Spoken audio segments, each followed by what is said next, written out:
السلام علیکم پیارے بچوں، میں آپ کی کلاس ٹیچر نشاطہ بیگم پی ایس کسانہ ملا کالج میں پڑھنے سے تو ہماری 7ویں جماعت کی کلاس ہے۔ ہمارا مضمون اردو ہے۔ جو سبق آج ہم پڑھیں گے بورزہامہ کی تاریخی اہمیت۔ بورزہامہ سری نگر کے شمال مشرق میں 20 کلومیٹر کی دوری پر واقع ہے۔ یہ ایک بالائی علاقہ ہے جہاں سے ڈل جھیل کا پورا منظر دیکھنے کو ملتا ہے۔ یہ جگہ کشمیر کی تاریخ میں بڑی اہمیت رکھتی ہے۔ ڈیٹھرا اور پیرسن رامنڈو انگریز ماہرین نے یہاں پائے گئے بعض پتھروں سے اندازہ لگایا کہ اس جگہ پر ماضی میں کوئی قدیم بستی آباد رہی ہوگی۔ اس کے بعد مرکزی محکمہ آثار قدیمہ نے یہاں زمین کی کھدائی شروع کی۔ پھر کیا تھا؟ انسان کی تلاش و جستجو نے مٹی کاٹ کر اور رنگ کھرچ کر ایسے آثار دریافت کیے جو ایک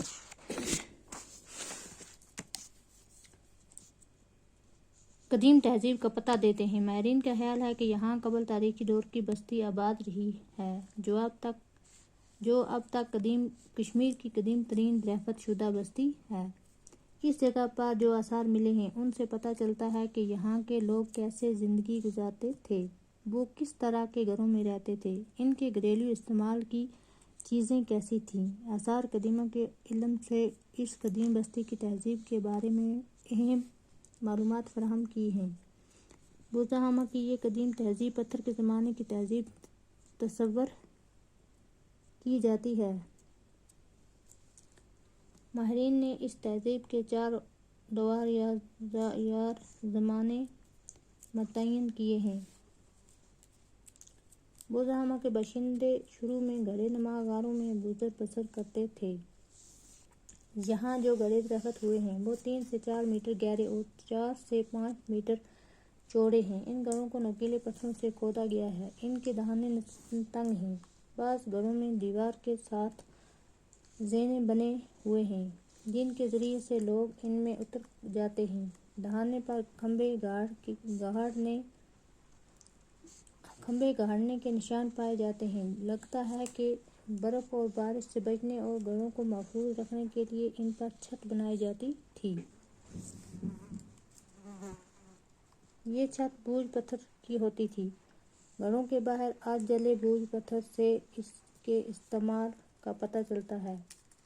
گھروں میں راکھ اور کوئلہ دریافت ہوا ہے جو اس بات کا اشارہ ہے کہ ان میں لوگ رہتے تھے اور چولہا جلاتے تھے۔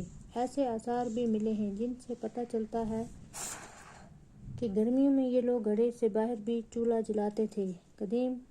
کشمیر کے یہ قدیم باشندے گھروں میں شاید اس لیے رہتے تھے کہ موسم سرما کی شدید سردی اور برف باری سے محفوظ رہیں۔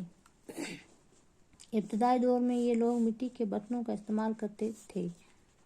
یہاں جو برتن دریافت ہوئے ہیں وہ بے ڈھنگ ہیں۔ سیاہ مائل رنگ کے ان برتنوں کی باہری سطح پر گھاس کی بنی چٹائیوں کے نشانات ہیں۔ ہاتھ سے بنائے گئے ان برتنوں کو سکھانے کے لیے شاید چٹائی پر رکھا جاتا تھا۔ اس طرح کے برتن شمالی چین اور بلوچستان میں بھی دریافت ہوئے ہیں۔ ابتدائی دور کے یہ باشندے مچھلیوں کا شکار بھی کرتے تھے۔ یہ لوگ ہڈیوں کے آلات تیار کرنے میں بھی مہارت رکھتے تھے۔ یہاں پر ہڈیوں کے بنے ہوئے مچھلیاں پکڑنے کے کانٹے، سوئیاں، آری، چاقو، زمین کھودنے کے ہتھیار وغیرہ ملے ہیں۔ یہاں پتھر کے اوزار بھی ملے ہیں۔ تانبے سے بنی بعض چیزیں ماہرین کے خیال میں یا تو یہاں چین سے آئی ہیں یا پھر چینی سامان کو دیکھ کر بنائی گئی ہیں۔ تو بچوں آج ہم اتنا ہی پڑھیں گے، کل انشاءاللہ اس سے آگے پڑھیں گے۔ السلام۔